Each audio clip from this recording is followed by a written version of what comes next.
ജർമ്മനിയിൽ ക്രിസ്തുമസ് മാർക്കറ്റിന് നേരെയുള്ള ഭീകരാക്രമണ പദ്ധതി പൊളിച്ച് ജർമ്മൻ സുരക്ഷാ ഉദ്യോഗസ്ഥർ. ജർമ്മനിയിലെ ക്രിസ്തുമസ് മാർക്കറ്റിനെ ലക്ഷ്യമിട്ട് നടത്താനിരുന്ന വൻ ഭീകരാക്രമണ പദ്ധതിയാണ് ജർമ്മൻ സുരക്ഷാ സേന തകർത്തത്.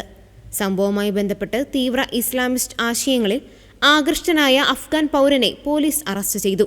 ശനിയാഴ്ച വൈകുന്നേരമാണ് ജർമ്മൻ രഹസ്യാന്വേഷണ വിഭാഗത്തിന്റെ സഹായത്തോടെ പോലീസ് പ്രതിയെ പിടികൂടിയത്. വടക്കൻ ജർമ്മനിയിലെ ഒരു നഗരത്തിലെ തിരക്കുള്ള ക്രിസ്തുമസ് മാർക്കറ്റിൽ ആക്രമണം നടത്താനായിരുന്നു ഇയാളുടെ ലക്ഷ്യമെന്ന് അധികൃതർ അറിയിച്ചു.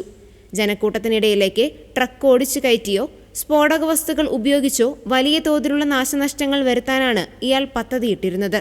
ഇയാളിൽ നിന്ന് ആക്രമണത്തിന് ഉപയോഗിക്കാൻ സൂക്ഷിച്ച ചില വസ്തുക്കളും പിടിച്ചെടുത്തിട്ടുണ്ട്. പിടിയിലായ വ്യക്തിക്ക് അന്താരാഷ്ട്ര ഭീകര സംഘടനകളുമായി ബന്ധമുണ്ടോ എന്ന് പോലീസ് അന്വേഷിച്ചു വരികയാണ്. പ്രാഥമിക അന്വേഷണത്തിൽ ഇയാൾക്ക് IS പോലുള്ള സംഘടനകളോട് അനുഭാവമുണ്ടായിരുന്നതായും സൂചനയുണ്ട്.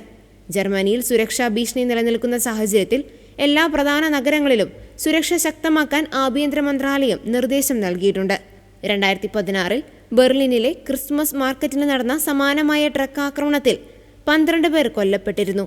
ഈ സാഹചര്യത്തിൽ പുതിയ ആക്രമണ പദ്ധതി മുൻകൂട്ടി തടയാനായത് വലിയ നേട്ടമായാണ് ജർമ്മൻ സർക്കാർ കാണുന്നത്. പൊതുജനങ്ങൾ ജാഗ്രത പാലിക്കണമെന്നും എന്നാൽ പരിഭ്രാന്തരാകേണ്ടതില്ലെന്നും അധികൃതർ അറിയിച്ചു.